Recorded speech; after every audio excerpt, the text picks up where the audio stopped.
Hi friends, good morning. എന്തൊക്കെയാണ് വിശേഷം? എല്ലാവരും പഠിക്കുന്നില്ലേ? അപ്പോൾ ഇന്നത്തെ ഒരു കാര്യം ഞാൻ പറയട്ടെ. എൻ്റെ ഒരുപാട് ഫ്രണ്ട്സ് ഈ PSC പഠിത്തം ഈയിടെയായിട്ട് നിർത്തി കേട്ടോ. ഓരോ ഈ PSC അവർ കൊണ്ട് LDC കഴിഞ്ഞതിന് ശേഷം അതിൻ്റെ ഈ ഷോർട്ട് ലിസ്റ്റുകളൊക്കെ ഓരോ ജില്ലയിൽ വരാൻ തുടങ്ങിയതിന് ശേഷം ഇവരെല്ലാവരും എന്ത് ചെയ്തു, പതുക്കെ PSC എന്നുള്ള ഒരു സംഭവത്തിൽ നിന്ന് മാറുകയാണ്. അവരൊക്കെ അവരതായിട്ടുള്ള പ്രൈവറ്റ് ജോലികൾ അല്ലെങ്കിൽ അവരൊക്കെ പുറത്തേക്ക് പോകാനുള്ള പരിപാടികൾ നോക്കിക്കൊണ്ടിരിക്കുകയാണ്. അപ്പം പലരും എന്നോട് സംസാരിച്ചപ്പോൾ എനിക്ക് അവരൊന്ന് മനസ്സിലാക്കാൻ കഴിഞ്ഞത് നല്ല നിരാശയാണ്. ഭയങ്കര ഡിപ്രസ്ഡ് ആയിപ്പോയി. കാരണം ഒരുപാട് വർഷങ്ങളായിട്ട് ഇതിനു വേണ്ടി ശ്രമിച്ചിട്ട് ഷോർട്ട് ലിസ്റ്റ് മെസ്സേജ് വെരിഫിക്കേഷനൊക്കെ വരുന്ന സമയത്തും മെസ്സേജ് വരുന്നില്ല കുറേ പേർക്ക്. അതായത് ജസ്റ്റ് ആ ബോർഡർ ലൈനിൽ നിൽക്കുന്നവർക്കായിരിക്കും അങ്ങനത്തെ ഇഷ്യൂസ് വരിക. അതായത് മാക്സിമം കട്ട് ഓഫ് ഇങ്ങനെ ഉയർന്ന സ്ഥിതിക്ക് കുറേ പേർക്കൊന്നും ജോലി സാധ്യതകൾ ഇനി അങ്ങോട്ടേക്ക് PSCയിൽ ഉണ്ടാവില്ല എന്നുള്ളത് ഒരു സത്യാവസ്ഥയാണ്. അതായത് PSC എന്ന് പറയുന്ന ഇത്രയും കാലം ഉണ്ടായിരുന്ന ഒരു പാറ്റേൺ ഉണ്ട്. അതായത് മാക്സിമം ആളുകളെ ജോലിയിലേക്ക് എടുക്കാൻ ഒരു എടുക്കുന്നൊരു സാഹചര്യം ഉണ്ടായിരുന്നു. നമ്മളൊക്കെ അത് കണ്ടുവന്ന് അതിൽ നിന്ന് ഇൻസ്പയർ ആയിട്ടാണ് നമ്മളും പഠിക്കാൻ തുടങ്ങിയതും ഇതിനെ ഇത്രയും ഹാർഡ് വർക്ക് ഇട്ടും എഫേർട്ട് ഇട്ടും എല്ലാവരും നല്ല രീതിയിൽ പഠിച്ചുകൊണ്ടിരിക്കുന്നതും. പക്ഷേ ഇപ്പോഴത്തെ ഈ ഒരു സാഹചര്യത്തിൽ സത്യം പറഞ്ഞു കഴിഞ്ഞാൽ നമുക്ക് PSCയിലേക്ക് ഒരാളെ നമുക്ക് ഇൻട്രൊഡ്യൂസ് ചെയ്യാൻ തന്നെ പേടിയാണ്. എനിക്ക് അറിയുന്ന തന്നെ ഒരുപാട് പേരുണ്ട്. അപ്പോൾ അവരൊക്കെ നല്ല കാലിബർ ഉള്ളതാണ്. അപ്പോൾ അവർക്ക് വേറെ പല രീതിയിലുള്ള കഴിവുകൾ ഉണ്ടായിട്ടും ഗവൺമെൻറ് ജോലി ആണെങ്കിൽ കുറച്ചും കൂടി ലൈഫ് സെക്യൂർ ആവും എന്ന രീതിയിൽ ചിന്തിച്ച് PSCയിൽ 4-5 വർഷങ്ങളായിട്ട് പഠിച്ചുകൊണ്ടിരിക്കുന്നവരെ എനിക്കറിയാം. അപ്പോൾ അവരൊന്നും ഇതുവരെ ഒരു ലിസ്റ്റ് പോലും വന്നിട്ടില്ല. അതിൽ 1-2 പേരൊക്കെ ലിസ്റ്റിൽ വന്നു. അത് യൂണിഫോം പോസ്റ്റ് ആയതുകൊണ്ട് തന്നെ അത് അതിൻ്റെ ഫിസിക്കലി ഫെയിൽ ആവുമെന്നല്ലെങ്കിൽ അല്ലെങ്കിൽ ഇതെല്ലാം കഴിഞ്ഞ് വരുന്ന സ്ഥിതിക്ക് വന്നു കഴിഞ്ഞാൽ അവർക്ക് ആ ലിസ്റ്റിൻ്റെ ലാസ്റ്റ് എവിടെയെങ്കിലും ആയതുകൊണ്ട് അവർക്ക് ജോലി ലഭിക്കാത്തൊരു സാഹചര്യം കൂടി ഉണ്ട്. അപ്പോൾ ഇങ്ങനെ കുറേ കടമ്പകൾ കഴിഞ്ഞ് വരുമ്പോൾ സ്വാഭാവികമായിട്ടും നമുക്ക് എന്ത് ചെയ്യും, മടുപ്പ് തോന്നും. അപ്പോൾ അങ്ങനെ കുറേ പേര് എൻ്റെ അറിവിൽ തന്നെ നിർത്തിപ്പോയിട്ടുണ്ട്. നിങ്ങളും ചിലപ്പോൾ ഈ ഒരു അവസ്ഥയിൽ തന്നെയായിരിക്കും. നിർത്തണോ നിർത്തണ്ടേ വേണോ, അതായത് ഇനിയും പഠിക്കണോ, ഇനി ട്രൈ ചെയ്ത് കഴിഞ്ഞ കാര്യമുണ്ടോ, എൻ്റെ ഇനിയും വർഷങ്ങൾ പോവില്ലേ എന്നുള്ള ഏജും നമ്മൾ ഓരോ വർഷവും നമുക്ക് ഏജ് കൂടിക്കൊണ്ടിരിക്കുകയാണ്. നമ്മളുടെ യൂത്ത്, അതായത് നല്ലൊരു സമയം ഫുള്ള് നമ്മൾ ഈ PSCക്ക് വേണ്ടിയിട്ട് എഫേർട്ട് ഇട്ട് ലാസ്റ്റ് അതിൽ നിന്നൊന്നും കിട്ടാതെ വരുമ്പോൾ ഒരു നിരാശ അത് പറഞ്ഞറിയിക്കാൻ പറ്റില്ലാത്തതാണ്. അപ്പം എനിക്കൊരു സജഷൻ, ഒരു കാര്യം നിങ്ങളോട് പറയാനുള്ളത് എന്താണെന്ന് വെച്ച് കഴിഞ്ഞാൽ, നിങ്ങൾക്ക് ഉറപ്പുണ്ട് നിങ്ങൾ നല്ല രീതിയിൽ പഠിച്ച് ഇതിലൊരു PSCയിൽ ഒരു എന്താണേലും ഒരു ജോലി ക്രാക്ക് ചെയ്യും എന്ന് നിങ്ങൾക്ക് ഉറപ്പുണ്ടെങ്കിൽ മാത്രം നിങ്ങളിനി ഇതിലേക്ക് വന്നാൽ മതി. അല്ല, നിങ്ങൾക്ക് ഒരുപാട് വേറെ കഴിവുകളുണ്ട്. നിങ്ങൾക്ക് ചിലപ്പം നല്ല രീതിയിൽ ക്രിയേറ്റീവായിട്ടുള്ള കഴിവുകളുള്ളവരായിരിക്കും. ഇപ്പോൾ എക്സാമ്പിൾ പറയുകയാണെങ്കിൽ നിങ്ങൾക്ക് നല്ല രീതിയിൽ സ്റ്റിച്ചിങ്ങിന് ഇൻട്രസ്റ്റ് അല്ലെങ്കിൽ ഡിസൈനിങ്ങിന് ഇൻട്രസ്റ്റ്, ലേഡീസിനെ സംബന്ധിച്ച് അങ്ങനെയൊക്കെ ഉണ്ടല്ലോ. അങ്ങനെയൊക്കെ ഉണ്ടെങ്കിൽ നിങ്ങൾ ആ ഒരു മേഖലയിലേക്ക് എഫേർട്ട് ഇട്ട് നോക്കുക. നിങ്ങൾക്ക് ചിലപ്പോൾ ഇവിടെ കിട്ടാത്ത സാധനം ചിലപ്പോൾ റിസൾട്ട് അവിടെ നിന്നായിരിക്കും കിട്ടുക. എൻ്റെ തന്നെ ഫ്രണ്ട്സ് ഉണ്ട്, ഒരുപാട് വലിയ എഡ്യൂക്കേഷൻ ക്വാളിഫിക്കേഷൻ ഒന്നും ഇല്ലെങ്കിൽ കൂടി അവരൊക്കെ ഇപ്പോൾ ഭയങ്കര ബിസിനസ് ലെവലിൽ വളർന്നുകൊണ്ടിരിക്കുകയാണ്. കാരണം അവർ ജസ്റ്റ് +2 കഴിഞ്ഞ് പാട് തന്നെ ഏതെങ്കിലും പ്രൊഫഷണൽ കോഴ്സോ അല്ലെങ്കിൽ ഇതുപോലുള്ള ഞാൻ ഈ പറഞ്ഞ പോലെ എന്തെങ്കിലുമൊക്കെ ലൈഫ് സ്കിൽസ് അവർക്ക് ഉണ്ടാവും. അപ്പോൾ കുക്കിംഗ്, ഒരുപാട് പേര് കുക്കിംഗ് ഇതിലേക്ക് പോയി അങ്ങനെ ബേക്കിംഗ് ചെയ്ത് പൈസ ഉണ്ടാക്കുന്നവരുണ്ട്. ഈ ടൈലറിങ് ചെയ്ത് അവർ സ്വന്തമായിട്ടൊരു സ്റ്റിച്ചിങ് സെൻറ്റർ ഓപ്പൺ ചെയ്തു. ബ്യൂട്ടി പാർലർ തുടങ്ങി കുറേ പേര്, ബൊട്ടീക്ക് തുടങ്ങി. അങ്ങനെ ഒരുപാട് ഓപ്ഷൻസ് ഉണ്ട്. അപ്പം അങ്ങനെ അല്ലെങ്കിൽ ഹോം ബിസിനസ്സുകൾ, ഹോമിലിരുന്ന് നമുക്ക് ചെറുകിട വ്യവസായങ്ങളൊക്കെ ഉണ്ടല്ലോ. അങ്ങനെ എന്തെങ്കിലുമൊക്കെ ഒന്ന് ട്രൈ ചെയ്ത് നോക്കുന്നത് കുറച്ചും കൂടെ ബെറ്റർ ആയിരിക്കും. ഇനി അതല്ല, നിങ്ങൾക്ക് ആത്മാർത്ഥമായിട്ട് നിങ്ങൾക്കൊരു PSC കിട്ടിയിട്ടേ ഞാനിതൊന്ന് പിന്മാറൂ എന്നുള്ളവരുണ്ടെങ്കിൽ നിങ്ങൾ എന്താണെങ്കിലും ധൈര്യമായിട്ട് മുമ്പോട്ട് പോയിക്കോളൂ. നിങ്ങളെ ഞാൻ അപ്രീഷിയേറ്റ് ചെയ്യും. കാരണം നമുക്കൊക്കെയുള്ള ആ ഒരു ഉള്ളിൽ നിന്നൊരു സാധനം ഉണ്ടല്ലോ, അത് നമുക്കൊരിക്കലും ചിലപ്പം എനിക്ക് തോന്നുന്നത് ഒരു കാറ്റഗറി ആൾക്കാരുണ്ട്, അവർക്ക് ഇത് ഇത്ര വലിയ സീരിയസ് ആയിരിക്കില്ല. കിട്ടിയ ഒരു കൈ നോക്കാം എന്നുള്ള രീതിയിൽ ഇറങ്ങിയിട്ടുണ്ടാവും.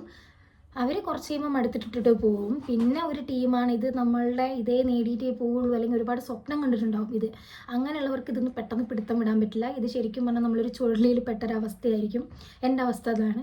കാരണം ഞാൻ ഇതിൽ നിന്ന് എനിക്ക് ഇതല്ലാണ്ട് വേറൊരു ഓപ്ഷൻ എൻ്റെ മനസ്സിൽ ചിന്തിക്കാനില്ല. പക്ഷേ എന്നെ സംബന്ധിച്ച് എനിക്ക് വേറെ ഒരുപാട് കഴിവുകളുണ്ട്. പക്ഷേ എനിക്ക് അതിലൊക്കെ ഞാൻ ശ്രമിച്ച് നോക്കിയതാണ്. പക്ഷേ എനിക്ക് അവിടേക്കൊക്കെ പോകുമ്പോഴും എനിക്ക് ഫോക്കസ് കിട്ടുന്നില്ല. എനിക്ക് പിന്നെയും തിരിച്ച് എൻ്റെ പഠിത്തത്തിലേക്ക് വരണം എന്നുള്ളത് തന്നെയാണ് എൻ്റെ മനസ്സ് പറഞ്ഞുകൊണ്ടിരിക്കുന്നത്. അപ്പോൾ ഞാൻ അതുകൊണ്ട് മാത്രമാണ് ഞാനിതിൽ സ്റ്റിക്ക് ചെയ്തുകൊണ്ടിരിക്കുന്നത് കേട്ടോ. അല്ലെങ്കിൽ ശരിക്കും പറഞ്ഞാൽ ഞാനിതിട്ടിട്ട് പോകേണ്ട സമയം പണ്ടേ കഴിഞ്ഞു. എന്നെ ഒരാൾ മോട്ടിവേറ്റ് ചെയ്ത് അങ്ങനെ വന്ന ഒരാളല്ല ഞാൻ സ്വയമേ എപ്പോഴും മോട്ടിവേറ്റ് ചെയ്ത് ഞാൻ അങ്ങനെ സ്വന്തമായിട്ട് എൻ്റെ ഇഷ്ടത്തിന് PSCയിലേക്ക് വന്ന ഒരാളാണ്. എന്നെ ആരും ഫോഴ്സ് ചെയ്ത് വന്നതല്ല. അതുകൊണ്ട് തന്നെ എനിക്കിതിന്ന് വിട്ടു പോകാനും കുറച്ച് പാടായിരിക്കും. എന്നെ പോലെയുള്ളവർ ഒരുപാട് പേരുണ്ട്, എനിക്കറിയാം. അപ്പോൾ ഒന്നല്ലെങ്കിൽ നിങ്ങൾ ഇതിൽ നിൽക്കുന്നുണ്ടെങ്കിൽ ഇതിൽ നല്ല എഫേർട്ട് ഇട്ട് വേണം പഠിക്കാൻ.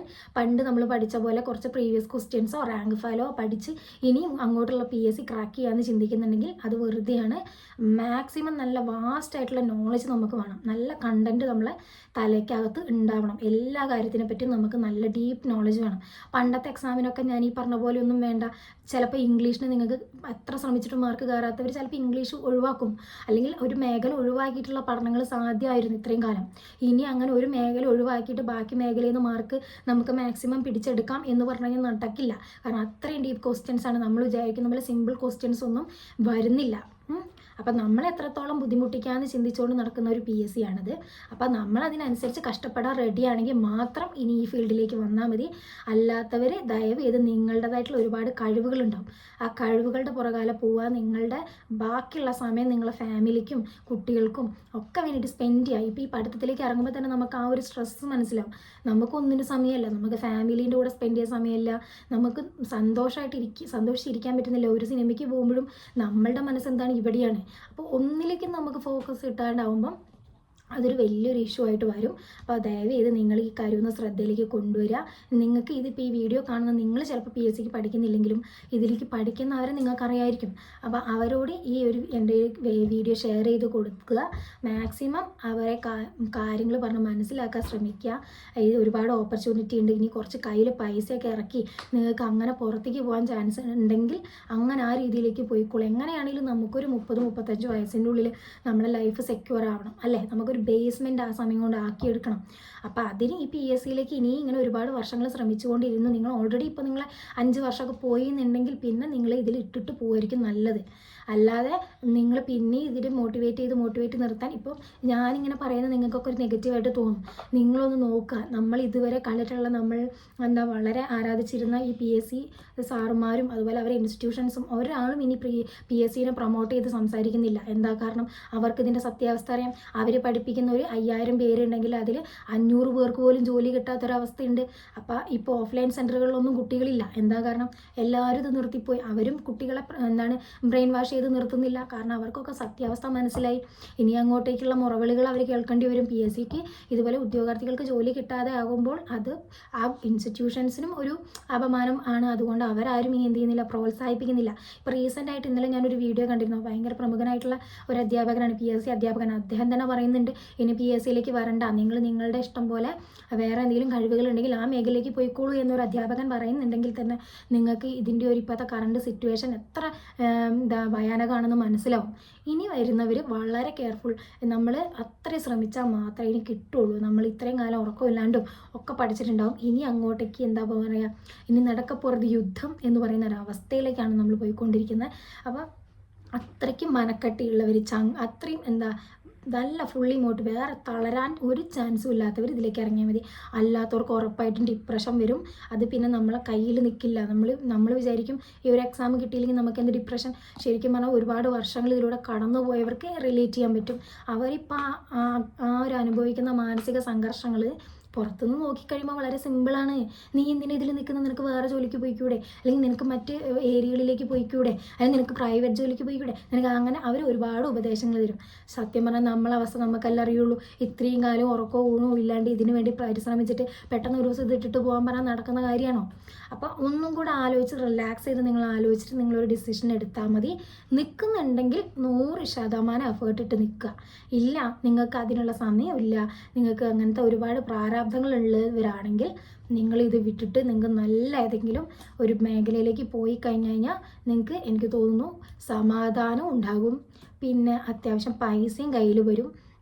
ലേഡീസ് ആണെങ്കിൽ എപ്പോഴും നമുക്കിങ്ങനെ ഹസ്ബൻഡിനെയും അതുപോലെ വീട്ടുകാരെയും ബുദ്ധിമുട്ടിക്കാനുള്ള ഒരു നമുക്ക് തന്നെ ഇപ്പോൾ മടിയായി തുടങ്ങി. അപ്പോൾ അങ്ങനെയൊന്നും ഇല്ലാണ്ട് പാർട്ട് ടൈമായിട്ട് നോക്കുകയാണെങ്കിൽ എനിക്കൊന്ന് പാർട്ട് ടൈമായിട്ട് നോക്കിക്കഴിഞ്ഞാൽ അതിൻ്റെ കൂടെ പഠിക്കുക എന്ന് പറയുന്നത് ഇനി അങ്ങോട്ടേക്ക് പോസിബിൾ അല്ല. ഞാൻ പറഞ്ഞല്ലോ, നമ്മൾ അത്രയും ഫുള്ളി എഫേർട്ട് ഇട്ട് പഠിച്ചാൽ ഇനി അങ്ങോട്ടേക്ക് കിട്ടുള്ളൂ. ആ സമയത്ത് നമ്മൾ പാർട്ട് ടൈമും കൂടെ പോയി കഴിഞ്ഞാൽ നമ്മൾ ബാക്കി പാർട്ട് ടൈം പഠിക്കുന്ന ആ ഒരു പാർട്ട് ടൈം എനിക്ക് തോന്നുന്നു വേസ്റ്റ് ആവും എന്നുള്ളതാണ്. അതിലും നേരം നമുക്കൊരു ഫുൾ ടൈം ജോബ് നോക്കുകയായിരിക്കും നല്ലത്.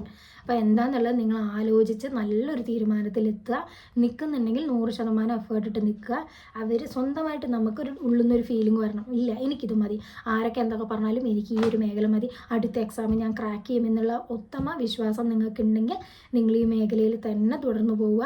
അങ്ങനെയുള്ളവർ ഒരുപാട് എന്താ പറയുക നല്ലൊരു ഡിസിഷൻ തന്നെയാണ് നിങ്ങൾ എടുക്കുന്നത്.